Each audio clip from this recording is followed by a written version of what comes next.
Bonjour à tous et toutes, enfin toutes et tous, on dit en principe. Donc là, mon intervention est tout à fait dans la suite de celle que vous venez d'entendre, puisqu'il s'agit aussi d'une situation qui va concerner la naissance et l'approche et la maternité, la parentalité. Je pense, enfin, moi aussi j'ai soutenu une thèse il y a 3 ans sur l'adaptation en psycho qui concerne l'adaptation aux maladies graves et aux maladies chroniques et qui montre qu'il y a pas mal de facteurs qui jouent dans une adaptation à une maladie grave. C'est le fait effectivement de la personnalité d'une part, mais aussi de la spécificité de la pathologie, et je dirais que chaque pathologie a sa représentation, à la fois pour, je veux dire, quand on annonce un diagnostic, il y a une représentation non seulement individuelle, subjective, mais aussi sociale, chaque pathologie a son rythme, sa chronicité, et ça aussi, ça va jouer dans l'adaptation et la complication. Je dirais que ce qui vous a été donné de tout ce que j'ai entendu ce matin et que je vais vous donner de manière, je dirais, plus concrète, c'est au fond un cadre. Quand on est soignant, c'est important de se référer à un cadre, justement, qui va nous aider, ces outils dont je parlais quand je suis intervenue, des outils qui nous aident à travailler et à penser les situations dans lesquelles on est. Donc, qu'est-ce que ça a de spécifique, cette annonce de mucoviscidose? On va voir un petit peu, déjà de rappeler simplement la définition, que c'est une maladie des mucus visqueux, en anglais c'est cystic fibrosis. Donc c'est une maladie génétique, ça c'est important, affectant les épithéliums glandulaires et de nombreux organes, que c'est une maladie génétique létale, mais à transmission autosomique, ça veut dire que les 2 parents doivent être atteints, autosomique récessive, que ça entraîne une altération de la protéine SFTR qui régule le transport du chlore à travers les différentes membranes. Donc ce dysfonctionnement va entraîner une augmentation de la viscosité du mucus et son accumulation dans les voies respiratoires et digestives. Donc, ce qui va être dominant, ce sont des troubles respiratoires ou digestifs et de la croissance staturo-pondérale. Donc avec souvent une prédominance des atteintes respiratoires, et la respiration, je dirais, si on parle de spécificité de cette pathologie, c'est au fond de manquer d'air, et ça va s'augmenter avec les années. Donc une évolution chronique et progressive qui donc se passe dès la petite enfance. Donc ça touche quand même 4% de la population générale, qui sont des porteurs sains éventuellement, avec une incidence d'une naissance sur 2500, une prévalence de 5000 à 6000 cas en France et 70 000 dans le monde, donc avec moins de garçons que de filles éventuellement atteints, pas de traitement curatif, et ça c'est le problème finalement de l'annonce, c'est-à-dire qu'il n'y a pas vraiment un curatif, mais beaucoup de progrès dans la prise en charge depuis quelques années, puisque on a quand même amélioré la qualité de vie et l'espérance de vie, puisqu'en 65 on avait 7 ans de vie potentielle et qu'en 2005 on en a 47. Donc, alors pourquoi finalement il y a des dispositifs dans toutes les pathologies d'annonce? Parce qu'on s'est rendu compte qu'il y a un 3e terme qui est important dans la façon dont les gens vont s'adapter à une maladie grave, c'est justement la manière dont les soignants les ont pris en charge dès le début, leur ont annoncé. Et ça, c'est venu des associations de patients. On a vu que c'était des associations effectivement autour du sida qui ont voulu avoir... parce que le sida, on ne pouvait pas le cacher, si vous voulez. Par contre, moi qui ai travaillé beaucoup en cancérologie, je peux vous dire que pendant des années, on disait le diagnostic à l'entourage et pas aux patients. Et là encore, la loi du 4 mars a donc changé la donne, mais il n'empêche que, et là ça a été dit toute la matinée, qu'il y a une relation de dépendance de celui qui va être informé par rapport à celui qui informe, même si on peut trouver l'information dans plein d'endroits maintenant sur Internet, n'empêche que c'est cette relation, et notamment la façon dont les mots vont être dits, et avant on a entendu, ça m'a paru tout à fait exemplaire de la manière dont on va écouter au-delà des mots, ou en tout cas trouver les mots qu'il faut pour permettre que cette pathologie ne soit pas un traumatisme, parce que finalement beaucoup de gens vont s'adapter à la maladie grave, ils vont faire avec, si vous voulez. Alors qu'est-ce qui fait, comment toute la façon dont les mots vont être utilisés, ça va être justement leur permettre de trouver en eux les ressources qu'ils ont. Hein, c'est-à-dire qu'ils aient le moins besoin de nous possible, hein, qu'ils puissent s'appuyer sur leurs repères, à la fois donc intérieurs, internes, de personnalité, mais aussi de leur entourage éventuellement. Alors là, on va, par rapport à la diagnostic de mucoviscidose, il a un rythme particulier, puisque maintenant le dépistage néonatal est devenu obligatoire depuis 2001, généralisé depuis 2002, avec une circulaire ministérielle, et donc il se fait en 2 temps, avec un prélèvement sanguin à la naissance, qui va aussi dépister d'autres pathologies éventuellement, et qui mettra en évidence, là particulièrement, un seuil dépassé de trypsine immunoréactive. Et puis, ça ne suffit pas, ce dépistage, il faut un 2e test qui se fait alors là dans un centre de référence de la mucoviscidose, qui atteste de la sueur, pour confirmer le diagnostic. Alors là, vraiment, on va utiliser, et là, le diagnostic ne peut être fait que par un médecin expérimenté. Donc, et dans un cadre approprié. Alors ça fait partie de la loi. Donc là, je disais, chaque pathologie a son rythme aussi diagnostique. Et là, on va utiliser ce rythme, au fond, pour essayer de faire une annonce progressive. Donc, on se remet, il y a des petits bruits de voix, toujours dans le fond. On se met finalement, qu'est-ce que c'est faire une annonce dans les meilleures conditions possibles? C'est se mettre à la place de celui qui va entendre. Et quel est le contexte psychologique particulier de cette annonce?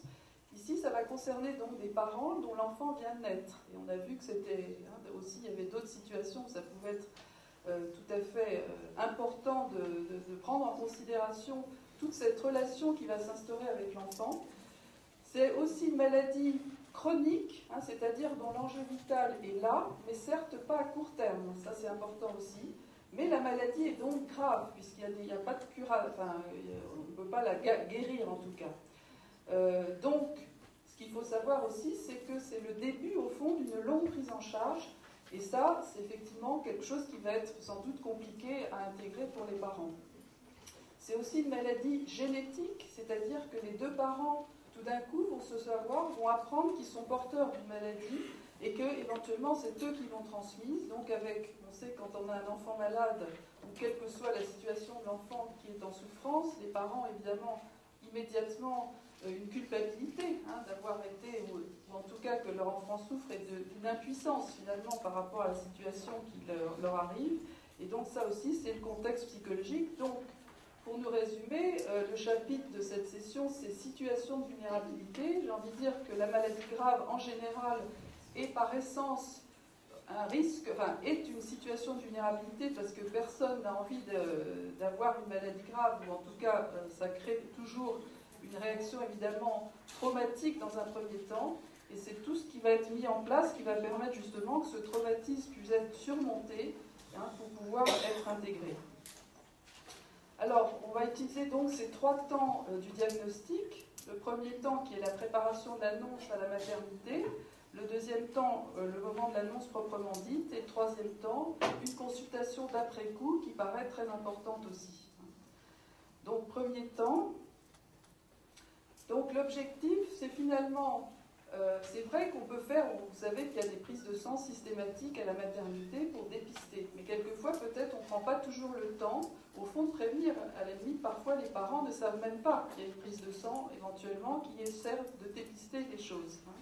Donc là, je crois que c'est déjà le temps, et ça c'est sans doute le médecin, mais peut-être aussi le soignant, enfin l'infirmier qui fait le prélèvement, qui doit aussi donner les explications, évidemment. Alors, il ne s'agit pas de créer de l'angoisse, parce qu'un parent dont l'enfant vient de naître est très vulnérable, dans le sens où il est dans la découverte d'une relation et qu'il ne se sent pas forcément à la hauteur de cette relation. Ce n'est pas toujours évident et simple. Et puis, de savoir qu'éventuellement, une pathologie pourrait être découverte, donc ça crée encore une vulnérabilité aussi potentielle. Donc, il s'agit au fond de prévenir qu'on fait... On va voir certaines phrases qu'on peut éventuellement utiliser, qui sont en tout cas préparées, anticipées, sans pour autant trop angoisser. C'est toute la question, la difficulté d'ailleurs de cette information. Donc il va être important que déjà qu'il y ait prévenir du prélèvement sanguin, d'un éventuel diagnostic, mais je dirais de rester très général, par une série d'examens de dépistage, sans insister forcément sur la nature des examens recherchés, qui de toute façon sont souvent normaux, c'est-à-dire, mais au fond, le parent va savoir qu'on recherche des choses, c'est-à-dire, donc aussi, il faut avoir des paroles qui vont être, au fond, un dépistage précoce, ça permet aussi de mieux prendre en charge, même si on découvre quelque chose, il y a toujours des solutions, mais qu'en général, finalement, tout ça est très normal. Donc il faut aussi que les parents puissent comprendre, et ce n'est pas toujours évident dans leur tête, qu'il y a une différence entre dépistage et diagnostic. Dépister, ce n'est pas forcément justement trouver un diagnostic. Donc, et qu'en général, même si on trouve quelque chose, il y aura toujours des examens complémentaires qui sont nécessaires, et donc c'est plus... bon, voilà, donc des choses assez générales, mais qui permettent au fond aux parents d'être un petit peu en disposition d'attendre des informations. Donc si le dépistage se révèle positif, il est préférable sans doute au stade de la maternité. Nous sommes toujours à la maternité, de ne pas évoquer le mot mucoviscidose, d'abord parce que les gens ne savent pas forcément ce que c'est, et ça pourrait, pour certains, au contraire, les angoisser. Ni même, ce n'est pas le moment, d'ailleurs, la loi le dit aussi. On peut parler de suspicion de pathologie, et que, en tout cas, il va être important de toute façon de faire une série d'examens complémentaires pour confirmer un résultat qui peut encore s'avérer négatif. Donc, ce qui est important dans toutes les annonces, c'est qu'elles soient progressives et de toujours permettre une fourchette de possible. Fourchette vers, éventuellement un diagnostic positif, et fourchette vers, au contraire aussi, parce qu'il faut éviter aussi les traumatismes des faux positifs.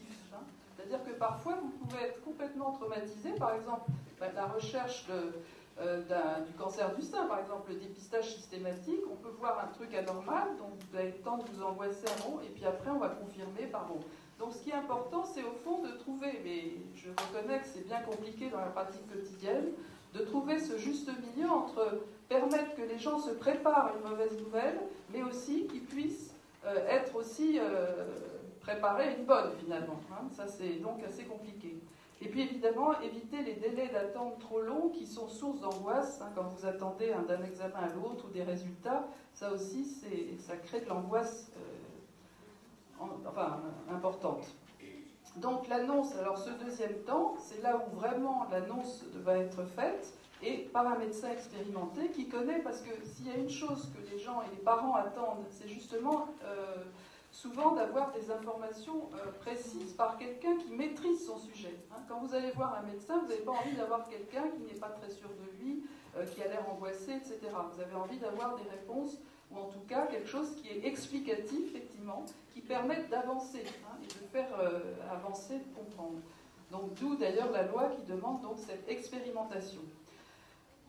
Donc le cadre matériel de la consultation d'annonce, alors là, évidemment, tout ça c'est des recettes, et ça ne notera jamais cette relation unique, toujours avec des parents qui ne seront jamais les mêmes, des enfants qui ne seront jamais les mêmes, et je crois que quand je vous donne, effectivement, on peut donner des recettes, mais ça n'exclura jamais cette relation que l'on en aura, individuelle et subjective, avec un autre dont on ne connaît pas les réactions à l'avance.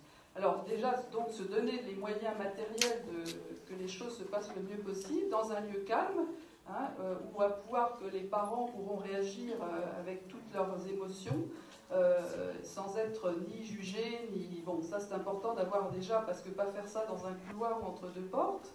Éviter trop d'intervenants, parce qu'avoir plein de blouses blanches devant soi, c'est pas forcément évident non plus, parce que ça augmente éventuellement l'angoisse.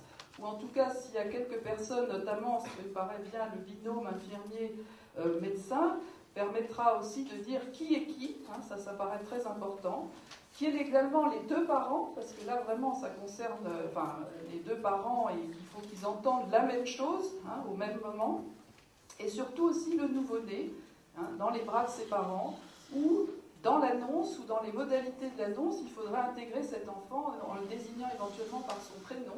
C'est-à-dire que là, il y a un moment aussi qui est très important dans la manière dont on va instaurer ou permettre que s'instaure la relation. C'est-à-dire, au fond, d'être attentif, et c'est ce qui a vraiment été dit aussi avant, c'est-à-dire que les parents restent parents. C'est-à-dire que tout d'un coup, déjà l'enfant qui vient naître a quelque chose d'étranger pour les parents. Parce que c'est une relation qui s'instaure, il y a une découverte. C'est pas forcément l'enfant qu'on avait attendu, et désiré, il n'a pas le sexe qu'on voulait, etc. Mais s'il a une pathologie en plus, cette étrangeté peut être encore plus envahissante, et donc là il se joue des choses, et pour des parents qui seraient de contexte plus fragile, si vous voulez, ça peut vraiment, les choses vont être très importantes dans la manière dont on va le dire. Donc après la consultation avec le médecin, je trouve que la consultation infirmière, qui est maintenant vraiment très répandue dans beaucoup de domaines, est très importante aussi. C'est-à-dire reprendre les choses de ce que les parents ont entendu, ils vont pouvoir aussi peut-être exprimer leur questionnement, parce qu'évidemment, ils sont généralement sidérés, et ça, Emmanuel l'a dit aussi, qu'effectivement, on n'entend pas tout quand on est pris dans un diagnostic qui vous envahit, on n'entend sûrement pas toutes les informations. Donc la consultation infirmière me paraît très importante, et c'est pas mal que l'infirmière ait été présente, l'infirmier d'ailleurs, ait été présent auprès du médecin pour savoir ce qui a été dit, comment ça a été dit, et pouvoir reprendre les choses après.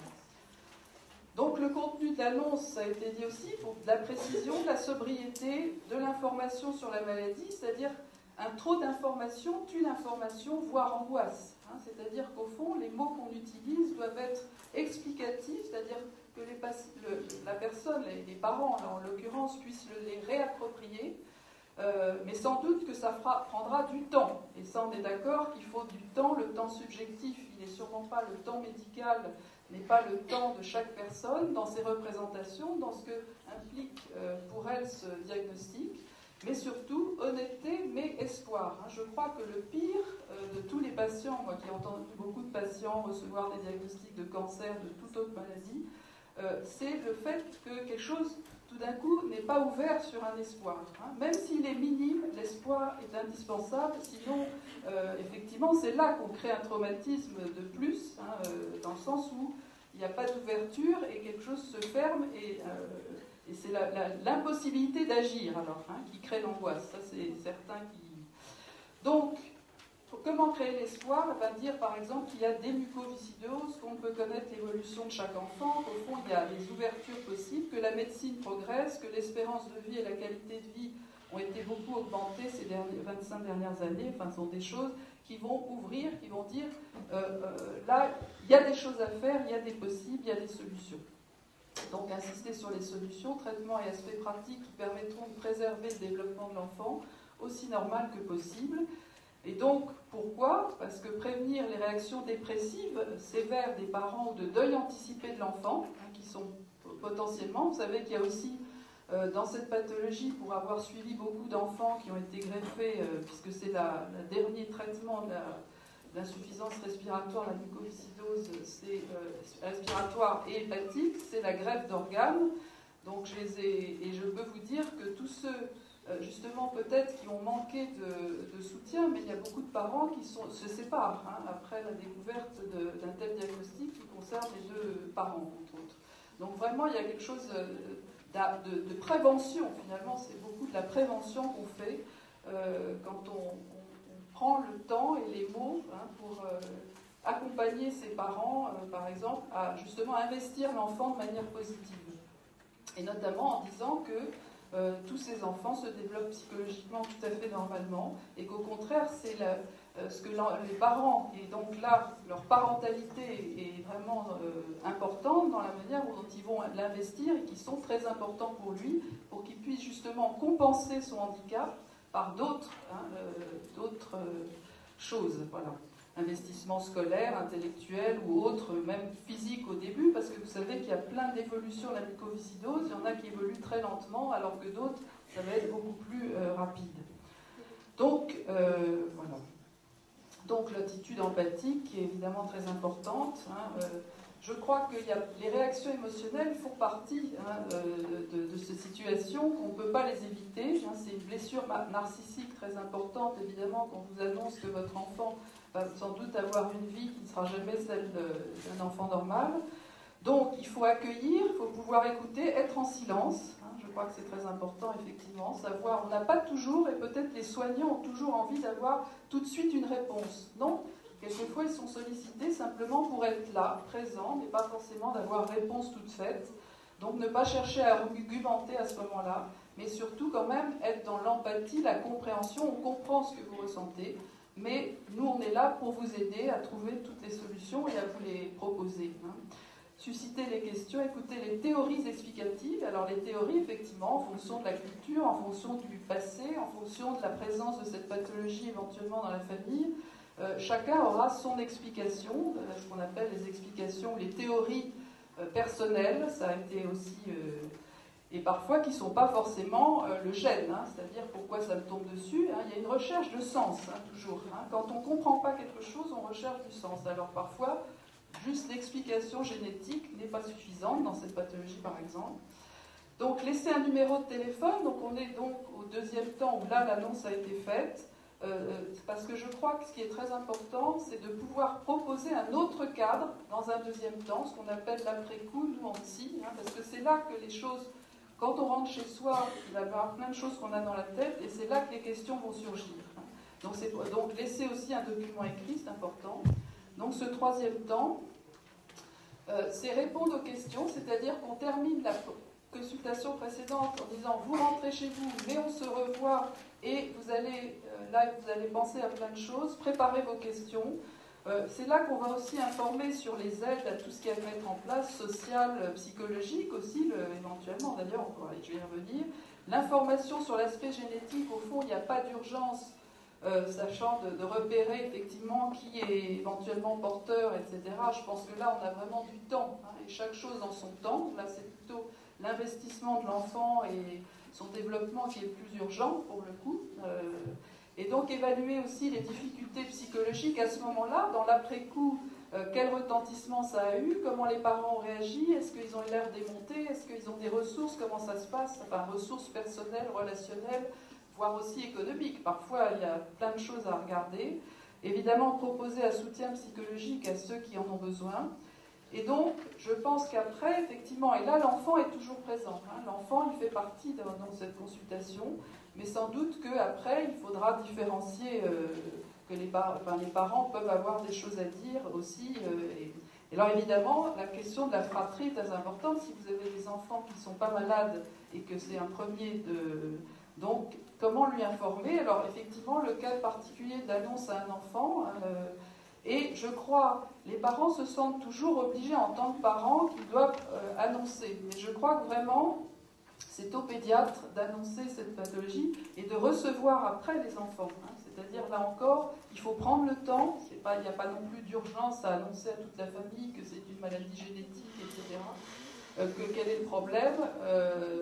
En tout cas, évidemment, l'annonce faite à un enfant, c'est pas pareil qu'à un adolescent. Enfin, il y a un certain nombre de choses, effectivement, dont on prend bien compte, et surtout trouver les mots qui puissent être compris, qui puissent être donnés du sens, parce que quand on a le sens, eh bien, on peut avancer, si vous voulez, on peut trouver les ressources, on peut trouver comment on va faire soi pour pouvoir dépasser ce qu'on a entendu. Donc, préparer les parents à répondre aux questions de l'enfant malade, mais aussi à être de l'enfant, donc des membres de la fratrie, et pouvoir donc prévoir une consultation et leur dire que ce sera possible avec le pédiatre pour qu'il explique justement de façon précise. Et donc, plus c'est précis, moins ça peut être aussi angoissant, mais sachant qu'évidemment, tout dépend des mots utilisés. Donc là aussi l'annonce elle doit être progressive. C'est une maladie sérieuse mais qui soigne, ce n'est pas une maladie contagieuse aussi. Et puis il y a la culpabilité, vous savez que celui qui est en bonne santé, dans les fratries c'est souvent compliqué quand il y a un enfant très malade, les autres. Et puis il y a aussi que ces parents qui sont sidérés, qui vont finalement de penser qu'à cet enfant malade, il va pouvoir aussi être important qu'ils réinvestissent aussi leurs autres enfants, que ceux-ci ne se sentent pas abandonnés ou dans l'agressivité à l'égard de l'enfant malade qui aura pris toute la place, toute l'attention des parents. Donc en conclusion, le plus important, c'est informer tout en favorisant l'espoir, accueillir les réactions émotionnelles des parents, les accompagner, mais parfois les soignants ne peuvent pas tout, et je crois que les psychologues, les psychiatres sont là aussi pour vous aider à travailler. Demander régulièrement aux parents comment ils vont, c'est-à-dire ça c'est plutôt quand on rentre dans une maladie chronique, les gens reviennent souvent, donc là c'est des enfants, ils reviennent avec les parents, donc il faut leur demander, bon bien sûr à l'enfant évidemment, mais aux parents aussi, et donc ces dépressions masquées, surtout chez les parents, c'est pas dit, mais il faut bien vite les repérer car elles peuvent être synonymes de deuil anticipé. Et donc, si j'ai vu quelque chose là, pour avoir vu vraiment les jeunes patients atteints de mucoviscidose, mais beaucoup plus tard dans la vie, puisque c'est à l'époque de la greffe, tous ceux qui ont été investis comme ayant un avenir s'en sortent vraiment mieux. Ils ont souvent fait des études supérieures, ils ont des projets, ils ont envie de vivre, ils ont même parfois plus envie de vivre que malheureusement une certaine jeunesse désespérée, parce que eux, ils ont dans leur corps quelque chose qui les empêche, si vous voulez, de faire des projets. Mais donc voilà, c'est juste, je terminerai là-dessus, que l'important c'est l'espoir pour pouvoir avancer, mais pas un espoir béat qui est inconscient du risque, mais un espoir où le risque a pu être intégré. Voilà. Je vous remercie.